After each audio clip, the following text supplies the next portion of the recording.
from John Lennon to Jesus Christ, and Martin Luther King, JFK. I mean, I could go on all day with the martyrs that have given their lives for the name of righteousness. But you've got to do something. Just like Rosa Parks, she said, you know what, this is BS. Okay, my color of my skin taking the back seat. I got to help these people. I got to teach the world. I got to parent these idiots, and that's essentially what we've got to do. We've got to parent these people that want to come, and they say, the problem, with violence is that there's too many guns. Okay, it's an inanimate object. Okay, look into what Gandhi said about it. Understand this, that you can't stop somebody that's violent unless you have the same amount of violence at your fingertips. I mean, I'm the least violent guy you'll ever meet, but I support the Second Amendment. I mean, you got a right to self-defense. I mean, I've seen some dogs. I sure as hell wouldn't want to have to just use my fists or my legs to ward off. And I know a lot of women and children are killed. In fact, 193 are killed in America every year just by pit bull breeds. So understand this, everybody has a right to defense and to pack heat as you wish. Whether, we get into regulations. Listen, none of that stuff. If you've done your time in jail, I mean, you've done your time. I mean, you should be forgiven.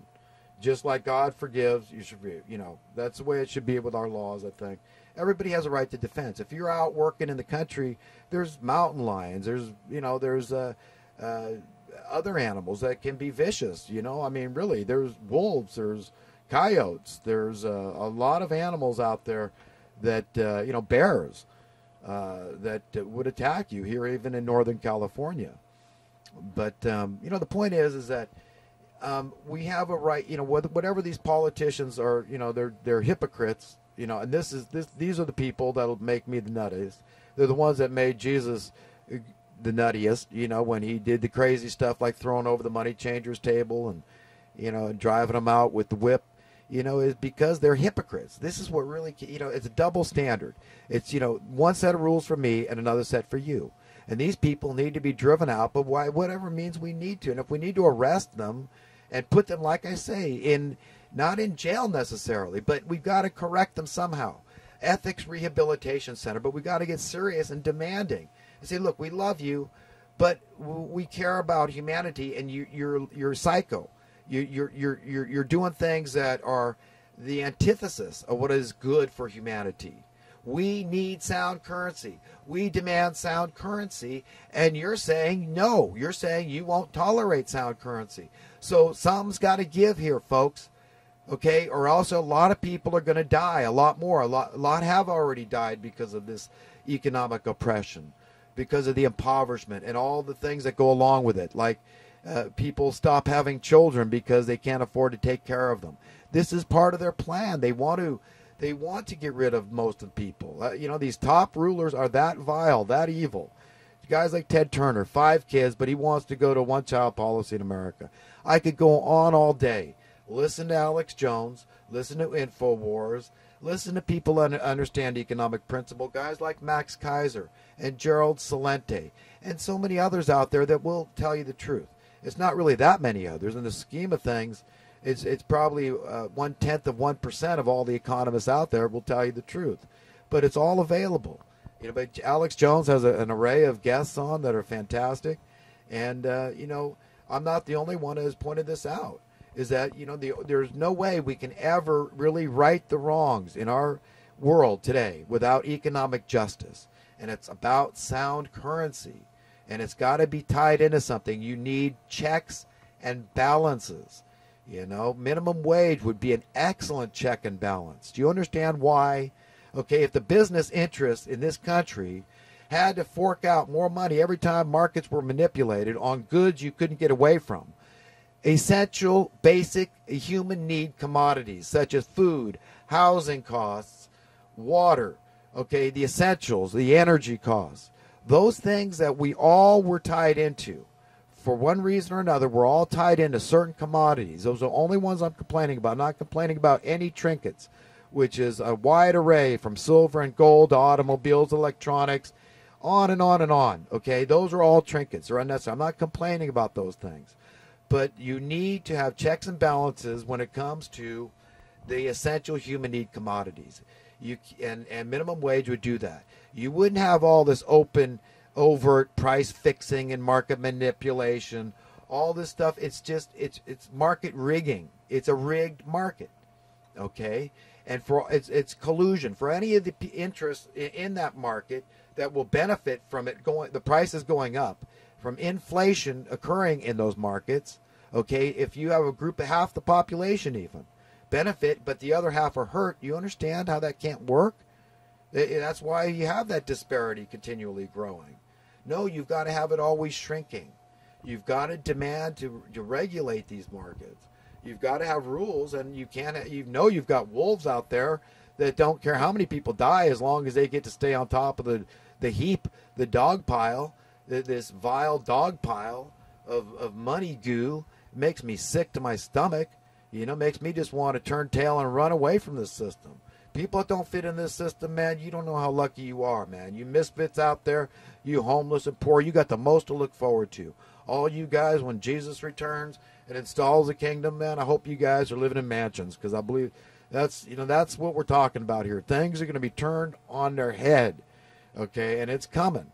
And it's coming. Humanity has waited a long time. We've persevered a lot of misery for thousands of years for this time, but it's finally at the doorstep. That information, knowledge, wisdom has reached such a critical mass, and so many people, because of the internet, are all tuned in, and they understand how it all works, that we're going to overcome this thing by the hand of God. He's really going to help us, and there's going to be these other beings that are going to intervene and interact with us, these holy angels. They're far more powerful, far more intelligent, and they're made for a different purpose. It never says that we're going to be angels in this world. It just says that that we will be like them, in the sense that we will not perish, but we will have everlasting life. So you'll have this imperishable body, and this is something that I'm really looking forward to. I really like the idea of not feeling insecure, not having to experience death. So, we got a lot to look forward to by doing the right thing. And to any atheists out there, I would say, look at it like this. Become a believer. Take that leap of faith. Say, God, show me if you're real.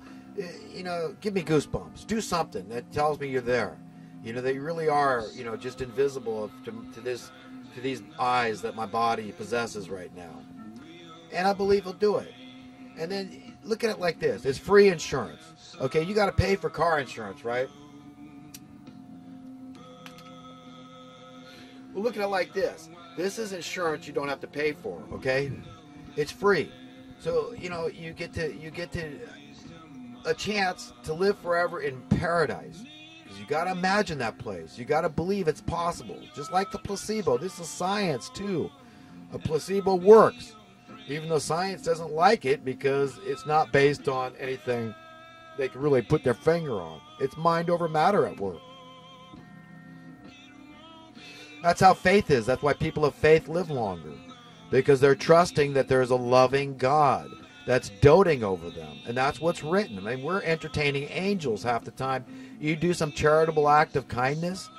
You try to stand up for the rights of the poor, for the dignity of the downtrodden.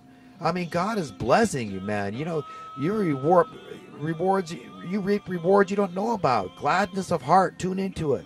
You're pleasing God. You're a fragrant aroma in his nostrils. He's going to pour out blessings on you. Far better than all the wealth of this world. The wealth of this world is nothing. It's fleeting. We're all temporarily here. It's a very temporal existence. And nobody can really own anything. It's all usership. We're all just passing through. If you can't keep it forever, if there's no guarantee that you can keep it forever, what is it?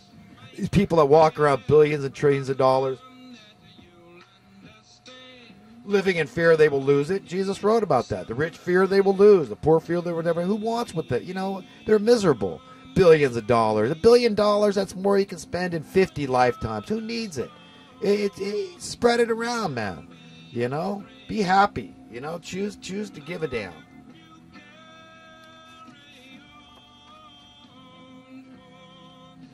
So anyhow, I'm going to wrap it up. Looks like the tape's running out anyhow. And I hope everybody has a great new year. So far, I'm off to a pretty good start. I complain a lot, but it's usually for other people. You know, I can't enjoy my life while my brothers and sisters suffer needlessly, so I'm angry and frustrated all the time. I do my best to get peace where I can from God, because that's the source of all happiness, and peace is part of the happiness components, So, I would recommend everybody else out there do the same thing. Just go out and give a damn about somebody having a harder time in this system than you. Because if you don't fit in this system, man, consider yourself lucky. It sucks. This is what I call the beast system. And the beast is mad as hell because it knows all these evil people that have been running things with their reign of terror they know their time is short. They got very little time left. They're desperate.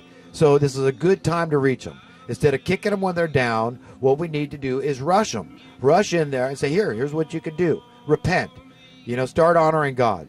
Just choose to be a friend of God. That's the best repentance. Just, try to do those things that feel right to Him, that seem pleasing, and don't do the things that don't.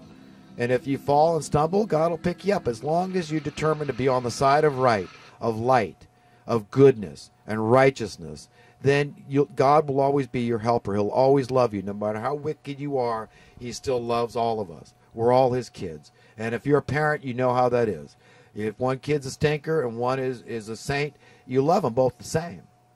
And that's how it is for all of us too, is that we're all in this together. We're all God's children, and we just need to correct each other, but firmly, as a parent would. Any good parent, if their kid is doing something stupid and dangerous and really mean, we're not going to stand for it. And that's the attitude we have to go forth with. Wherever we need to go, if we need to go into the halls of the Bilderberger meeting or wherever it is, we've got to demand this. We've got to demand law enforcement stand down, military stand down or stand with us. But we want to do this all peacefully with just the truth on our side and just empowerment of the people, just saying, look, we're boycotting you guys. We're demanding that you all do what we tell you to do because you are our employees. You're our servants because we are the ones funding your paychecks, okay? You're our servants. Serve the people properly. That's the demand, okay, that we need to be served properly by our politicians. The banking interests need to just relent. I mean, you guys need to just give us sound currency, and take your billions. And nobody gives a crap how much you got. It's stupid. I mean, look at the people talk about Bill Gates being rich or Warren Buffett being rich because they got these tens of billions. Hey, look, if you own the copyright to the money, how much do you have? Tell me. So this whole idea, oh, look over here, look over there, when we don't talk about the Rothschilds or the Rockefellers or, the Federal Reserve bankers, okay? You got to understand the picture, okay? Anyhow, I love everybody out there, and I hope you have a great new year, and hopefully we'll talk again sometime.